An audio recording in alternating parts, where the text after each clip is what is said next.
Hello friends, welcome back to Motovix. అయితే ఇండియాకి రష్యాకి ఉన్న రిలేషన్ ఇప్పటిది కాదు, మన ఇండిపెండెన్స్ డే ముందు నుంచే ఉంది. సో అలాంటి సోవియట్ యూనియన్ నుంచి ఇండియా కోసం వాళ్ళు అంటే అరౌండ్ 60-70 ఇయర్స్ క్రితమే వాళ్ళు మనకి ఇలాంటి బైలార్స్ వెహికల్స్ వాళ్ళు అక్కడ నుంచి ఇక్కడికి పంపించారు. సో అలాంటి బైలార్స్ ట్రాక్టర్ గురించి ఈరోజు మనం డీటెయిల్గా వీడియో చేయబోతున్నాం. అయితే ఇంకెందుకు ఆలస్యం, లెట్ us స్టార్ట్.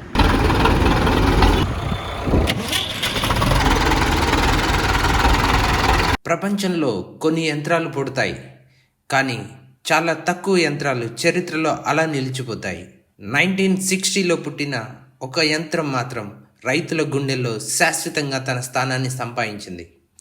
అదే MTZ బైలార్స్ ట్రాక్టర్స్. ఇది కేవలం ఒక ట్రాక్టర్ కాదు, ఒక యుగానికి చిహ్నం, రైతు నమ్మకానికి ప్రతీక మరియు ఒక సోవియట్ ఐరన్ హార్స్. 1960లో సోవియట్ యూనియన్లో మిన్స్ ట్రాక్టర్ ఫ్యాక్టరీ MTZలో ఈ బైలార్స్ ట్రాక్టర్స్ రూపుదిద్దుకున్నాయి. ఈ కాలంలో ఇంజనీర్లు ఒకే లక్ష్యంతో పనిచేశారు. ఎన్ని సంవత్సరాలైనా, ఎలాంటి వాతావరణంలో అయినా ఒక ట్రాక్టర్ ఆగకుండా పనిచేయాలి. అలాంటి ట్రాక్టర్ని వాళ్ళు తయారు చేయాలనుకుంటారు. దాని నుంచి పుట్టిందే Soviet engineering wonder Belarus tractors.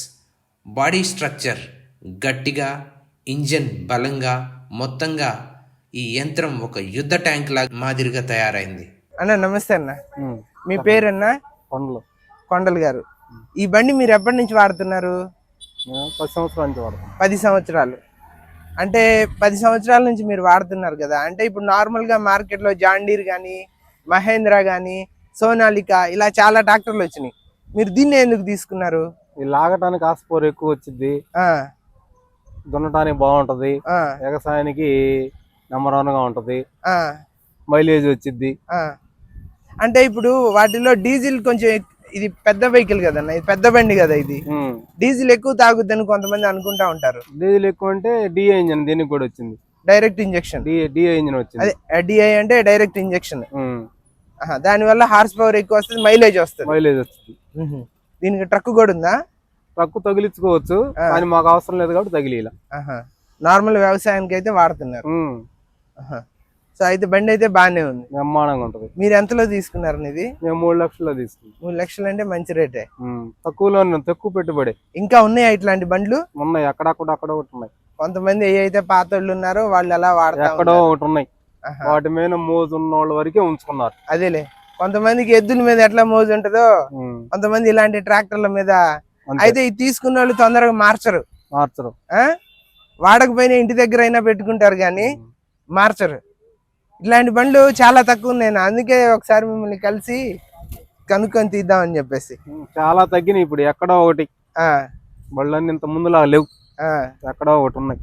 వ్యవసాయానికి అయితే బాగుంటది, బ్రహ్మాండంగా ఉంటాయి. ఎంత నాగలేసిన గొర్రెసిన బండి అసలు వెనక తిరిగి చూసుకునే పని లేదు, బండి లాగదు అనేది లేదు. దీనికి స్పేర్ పార్ట్స్ దొరుకుతున్నాయా? ఉన్నాయి, ఇప్పుడు గుంటూరులో ఉన్నాయి, విజయవాడలో ఉన్నాయి. అవసరం అయితే ఢిల్లీ నుంచి వస్తాయి.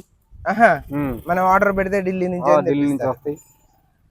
ఇప్పుడు రష్యా నుంచి వచ్చినాయి. ఇప్పుడు హర్యానా వాళ్ళు కానీ, పంజాబ్ వాళ్ళు కానీ, ఢిల్లీ వాళ్ళు కానీ వాళ్ళు వచ్చి కొనుక్కెళ్తున్నారు. ఇటు దోలాడి ఇక్కడ ఏడున్నా కానీ బండి దోలాడి కొనుక్కొని వెళ్తున్నారు వాళ్ళు. ఎందుకంటే వాళ్ళకి బాగా ఈ బళ్ళ మీద మోజు, అటు బాగా లైఫ్ ఉంది ఈ బళ్ళకి. ఇది మామూలు కొంచెం గట్టి నేలల్లో కూడా బాగా దున్నే కెపాసిటీ అయితే ఉంది. అంటే సట్టు గాని రాయి పడ్డా కూడా బండి తమకదు. అంటే నేను 1-2 దగ్గరలో చూసాలే. నార్మల్ ఇప్పుడు మన జాండీర్లు, మహేంద్రాలు అయితే కొంచెం వెయిట్ తక్కువ కదా, ఇంజన్ పవర్ ఉన్న రోడ్డు కింద గ్రిప్ దొరకదు ఆ బండికి.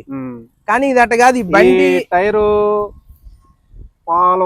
పాల బటన్ టైర్ ఉన్నా కూడా టైర్ తిరగదు, పట్టుకుంటది, నేలను పట్టుకొని స్లిప్ కాకుండా లాగిద్ది. అవును, అదే చిన్న బండి అయితే కొంచెం టైర్ అరిగిపోగానే ఎమ్మటే ఊరిగా ఒక పావులా పోయినా కూడా టైర్ స్లిప్ అవుతుంటది. బండిలో పవర్ ఉన్నా కూడా రోడ్డుని పట్టుకోలేదు, కింద మట్టిని నేలను పట్టుకోలేదు. దీనికి రష్యా వాడు ఇచ్చిన కెపాసిటీ ఏంటంటే టైర్ తిరగకుండా ఇచ్చాడు. అంటే నేలని పట్టుకోవాలి, లేదంటే ఆగిపోవాలి, ఇంతేగాని బండి స్కిడ్ అయితే అవదు. నేను చూసాను చాలా దగ్గర. అంటే ఇంత పెద్ద టైర్ ఇచ్చాడు కదా, కాబట్టి కింద ఆనుకునే ఇది ఎక్కువ అవుతుంది నేలకి. ఈ టైర్లు బాగుంటాయని చిన్న బళ్ళు కూడా సిటీ చేస్తున్నారు. ఈ టైర్లు చాలా బండి చిన్న బళ్ళకి కూడా అలా గుర్రపు చక్రాలు అంటున్నారు అయ్యా, అవి కాదు, మందు కొట్టడానికి ఏ వేస్తున్నారు. డిస్కీలు ఏ టైర్లు ఆల్టరేషన్ చేసుకుంటున్నారు మైలేజ్ వచ్చిద్దని. ఈ టైర్ అయితే మైలేజ్ వచ్చిద్దని ట్రక్ తోలకాలకి చేలు ఎగసాయానికి కూడా వేస్తున్నారు, ట్రక్ తోలకాయనకి ఏం కాదు. చిన్న బళ్ళకి ఈ టైర్ ఈ డిస్క్ ఆల్టరేషన్ చేసుకుని వేసుకుంటున్నారు. అప్పుడు ఈ రిమ్మే వేస్తాడా? ఆ రిమ్మే డిస్క్ అంటే అదే మరి. మరి అప్పుడు ఈడ మడ్గారులు ఏమి తగలవదా? తగలో కొంచెం హైట్ పెంచుకుంటారు కింద. కింద కొంచెం హైట్ మడ్గారిని పైకి లేపుకుంటారు కొంచెం. కింద కింద చెక్క గాని బెడ్ గాని పెట్టి కొంచెం హైట్ లేపుకొని ఆల్టరేషన్ చేసుకొని సెట్ చేసుకుంటున్నారు. మంచిదన్న. ఈ బండి రోడ్డు మీద పోతుంటే ఏం తెలియని వాళ్ళు కూడా బండి కళ్ళు తాపి చూస్తా. ఇది ఆ జేసీబీ ఉంది చూసావా, దాదాపు నేను అనుకోవటం ఆ జేసీబీ అంత ఇంజిన్ ఉంటది. ఇక్కడ మనం చూస్తే ఇది మొత్తం ఒక ట్రైన్ కనుకుంటా చూడు, రైల్వే స్టేషన్ లో మనం ట్రైన్ ని దగ్గర నుంచి చూస్తే దాని ఇంజిన్ ఎలా ఉంటుందో సేమ్ దీని ఇంజిన్ కూడా అలానే ఉంది. అందుకే ఒకసారి చూసి మిమ్మల్ని కనుక్కుందామని వచ్చా. ఇబ్బంది ఏం లేదు, నెంబర్ వన్ ఉంటది. ఫస్ట్ నుంచి 30 సంవత్సరాలు అయింది నేను ఈ బండి తోడటం మొదలుపెట్టి. ఈ బండి తెచ్చి 10 సంవత్సరాలు అయింది. ఇంత ముందు ఏ బండి వాడారు మీరు? ఈ బండి తోలాం, కానీ ఈ బండి తీసుకొచ్చి మా కాడికి వచ్చి 10 సంవత్సరాలు అయింది. మంచిదన్న. రిపేర్లు అంటే ఏం రావు, ఒక్కసారి సరిగ్గా చేస్తే రిపేర్లు అంటే రావు. అంటే కొత్త బండ్లలో చిన్నదానికి పెద్దదానికి సెన్సార్లు పెట్టారు. ఏ చిన్న రిపేర్ ఉన్నా మనం సర్వీస్ సెంటర్ కి వెళ్ళాలి. నేను చూసాను రోడ్డు పక్కన మెకానిక్ దగ్గర నువ్వు చేయించగలిగావు దీన్ని. దీనిలో సెన్సార్లు తక్కువ. ఎవరైనా అసలు కొంచెం నాలెడ్జ్ ఉంటే మనమైనా జాకీ లేపేదో ప్రాబ్లం క్లియర్ చేసుకోవచ్చు. కానీ కొత్తగా వచ్చే బండ్లు ఉన్నాయి కదా, ప్రతి దగ్గర సెన్సార్ పెడతాడు. ఏ చిన్న ప్రాబ్లం అయినా షోరూమ్కి వెళ్ళి వాడు కంప్యూటర్ కనెక్ట్ చేస్తేనే అది పని చేస్తుంది. వ్యవసాయం దీనికి అర్థం ఉండదు, డైరెక్ట్ గా మనకి తోలే డ్రైవర్కి అర్థమైంది ఏమేమి ట్రబుల్ అయింది ఎమ్మటి అర్థమైంది. ఇవన్నీ చెక్ చేసుకుంది అవసరం లేదు. మెకానికల్ ఉన్నారు అప్పటి నుంచి చేసేవాళ్ళు. ఏ ట్రబుల్ ఉన్నా దాంతో పని లేదు, డైరెక్ట్ గా బండి స్టార్ట్ చేసి టైలేజ్ చూస్తే అర్థమైంది ట్రబుల్ అనేది ఏంది. అట్టా సెన్సార్లు ఇవన్నీ చెక్ చేసుకోవాలి, ఎక్కడ ఏంది అనేది అవసరం లేదు. ఈ బండి తెలిసిన వాళ్ళే ఈ బండి తోలగలుగుతారు, తెలియని వాళ్ళు ఈ బండి తోలలేరు.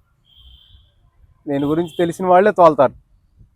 కొత్తగా వచ్చిన వాళ్ళు తోలాలంటే కొంచెం వాళ్ళు స్మూత్ గా తిరగాలనుకుంటే కాదు, కొంచెం మనం కొంచెం మాన్యువల్ గా తిప్పాలి. అన్ని ట్రైనింగ్ అయిన తర్వాత తోలగలుగుతారు. బస్సుల్లో కూడా నార్మల్ బస్సులకి ఒక డ్రైవర్ ఉంటాడు, గరుడాకి సెపరేట్ ఉంటారు, వాళ్ళు స్పెషల్ గా ట్రైన్ అయి ఉంటారు. అట్లానే ట్రాక్టర్స్ లో కూడా పర్టికులర్ గా ఈ బైలార్స్ బండ్లు నడపాలంటే కొంచెం తెలిసిన వాళ్ళు అయితేనే నడపగలుగుతారు. సరే అన్న, థ్యాంక్స్ అన్న. మంచి బండి ఏదో ఇవాళ రోడ్డు మీద వెళ్తుంటే కనిపించారు. ఈ బైలార్స్ ట్రాక్టర్లో 4 cylinders diesel engine 55 bhp power శక్తిని ప్రొడ్యూస్ చేస్తుంది. పొలంలో మట్టిని లేదంటే కొండ చర్యలు వచ్చినా ఎలాంటి పరిస్థితుల్లో అయినా బైలార్స్ ట్రాక్టర్ అలా ఇలలుగా లాగేస్తుంది. ఇది ట్రాక్టర్ కాదు, ఒక బీస్ట్. ఇందులో ఉన్న డీజిల్ ట్యాంక్ ఒకసారి చూసుకుంటే 130 లీటర్ల కెపాసిటీ ఉంటుంది. ఒక్కసారి నింపారంటే నిరంతరాయంగా రోజు మొత్తం ఈ బండితో పనిచేయచ్చు. ఇందులో ఉన్న ఈ డిజైన్ వల్ల తక్కువ ఇంధనం, ఎక్కువ పని, ఎక్కువ పవర్, అదే బైలార్స్కి మంచి పేరు తెచ్చింది. ఇందులో ఉన్న మరిన్ని అద్భుతమైన ఆవిష్కరణలో ఒకటి ఎయిర్ ఫిల్లింగ్ సిస్టమ్. ట్రాక్టర్లో టైర్స్లో ఎయిర్ ప్రాబ్లం వచ్చినప్పుడు ట్రాక్టర్ దానికదే టైర్స్కి ఎయిర్ ఫిల్లింగ్ చేసుకునే టెక్నాలజీ ఆ రోజుల్లోనే వాళ్ళు ఇందులో ఇన్స్టాల్ చేశారు. ఇంజనీరింగ్కి ఒక అద్భుతమైన ఆవిష్కరణ అని చెప్పొచ్చు. అంటే ఇది ట్రాక్టర్ మాత్రమే కాదు, ఒక ఎయిర్ ఫిల్లింగ్ స్టేషన్ కూడా అని చెప్పొచ్చు. ఇది 1960లోనే అడ్వాన్స్డ్ హైడ్రాలిక్ కలిగిన ఒక ట్రాక్టర్. లిఫ్టింగ్ కెపాసిటీ దాదాపు 1800 కిలోల నుండి 2000 కిలోల వరకు ఉంటుంది. అంత పవర్ఫుల్ లిఫ్టింగ్ ఇది ఆ రోజుల్లోనే ఈ ట్రాక్టర్కి వాళ్ళు ఇన్స్టాల్ చేశారు. ప్లగ్ వేస్తున్నప్పుడు కానీ, రోటావేటర్స్ చేస్తున్నప్పుడు కానీ, కల్టివేటర్స్ కానీ, నాగలు చేస్తున్నప్పుడు, ఎలాంటి పరిస్థితుల్లో ట్రాలీలు లాగేటప్పుడైనా, హెవీ ఇంప్లిమెంట్స్ అయినా కూడా బైలార్స్ అలా ఎత్తేసేది, చాలా తేలిగ్గా ముందుకు కదిలేది.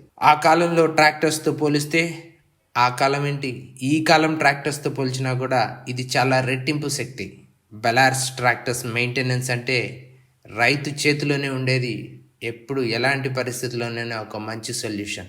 ఇది చాలా సాధారణమైన ఇంజన్స్, చాలా సులభమైన పార్ట్స్, ఎలాంటి ఎలక్ట్రానిక్ సెన్సార్లు కానీ లేదంటే ఎలాంటి సాఫ్ట్ మెటీరియల్ ఇందులో వాడలేదు.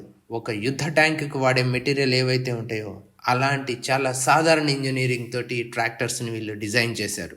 రాత్రి పూటైనా వాన పడినా పొలంలో నీళ్లు ఉన్నా రైతు ఒక్కసారి స్టార్ట్ అన్నాడంటే బైలార్స్ స్టార్ట్ అయిపోతుంది. ఎక్కడా బండి ఆగదు. ఇది ఒక నమ్మకం. 1970స్లో ఇండియాలో వ్యవసాయ రంగం చాలా ఫాస్ట్గా డెవలప్ అవుతున్నప్పుడు భారత ప్రభుత్వం సోవియట్ యూనియన్తో ఒక ఒప్పందం చేసుకుంది. దాంతో బైలార్స్ ట్రాక్టర్స్ భారత్లో అడుగుపెట్టాయి. మొదటగా పంజాబ్, హర్యానా, ఆంధ్రప్రదేశ్ ఇంకా తెలంగాణ ప్రాంతాల్లో ఈ బైలార్స్ ట్రాక్టర్స్ వచ్చాయి. ఆ రోజుల్లో ఒక్కొక్క బైలార్స్ ట్రాక్టర్ ధర సుమారుగా 25,000 నుంచి 30,000 రూపాయలు మాత్రమే ఉండేది.